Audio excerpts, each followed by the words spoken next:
யாரு என்ன ஊருப்பா? கன்னியாகுமரி பெருச்சு. கன்னியாகுமரி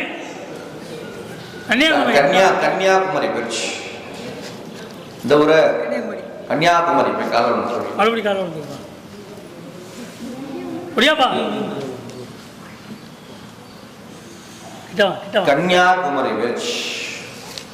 தெளிவா உன்னுடைய இந்த ஆலயத்துக்கு இது எத்தனாவது பொழுதுப்பா? முதல் பொழுது.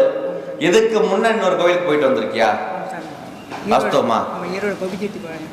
இதுக்கு முன்ன கருப்பசாமி சோதிச்சு பார்த்தேன்.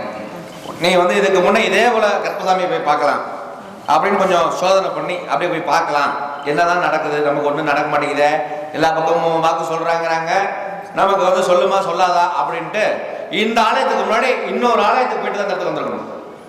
போனியா? போனியா? போய் காரணம் ஓடு. ஓடியா என்ன நடக்கலையா? என்ன வேணும்? அவ்வளவுதாங்க. நான் ஒரு 72 நாள் உனக்கு மாங்கல்யம் அமையுதுன்னு சொல்றேன். உனக்கு வந்து பார்டர்ல களியக்காவிலே பகுதியில இருந்து பொண்ணு அமையுது. போய் காலில் வந்துட்டு ஓடு. விளக்கமா சொல்லிடுறேன். இப்போ என்னடா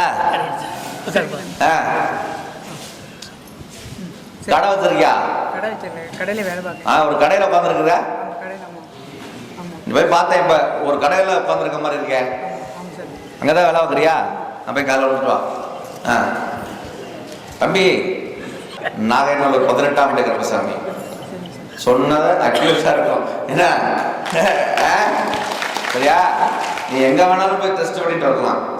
தமிழ்நாட்டுல உண்மையை உடச்சு அடிச்சு உடைக்கிற ஒரே கோவில் கருப்பசாமி இங்க மட்டும்தான். புரியுதா? அதனால நான் சொன்னதுதான் நடக்கும். 72 நாள்ல உனக்கு மாலை பொருத்தம் தந்துடுறேன். இந்த கனியை எடுத்துட்டு நான் அமாவாசை பொழுது வந்து பாரு. புரியுதா? உன்னோட பேரை அமாவாசை நீ சொல்றேன். ஓ, இப்போதைக்கு யாரும் பேச மாட்டாங்கடா. ஒரு சொத்து தகராறு பிரச்சனை எல்லாமே தள்ளி போய் நிற்கும். சொந்தக்காரர் ஒன்றும் வர மாட்டேன். போ, எல்லாத்தையும் வர வைக்கிறேன். ஒரு வீடு ஒன்று வேணுமா? அதை கேட்க மாட்டேன்றியா? போடா, அமைது போடா. போ. அவன் காவல் தெய்வம், காக்கும் தெய்வம். அவனை நம்பி சரணடைஞ்சவங்களை அவன் காப்பாத்தாம விட்டதா சரித்திரமே கிடையாது. நீ அங்க போய் முறையிடுதாயி. இந்த கருப்பசாமி வாக்கு கொடுத்தா கொடுத்ததுதான். இது சத்தியம்.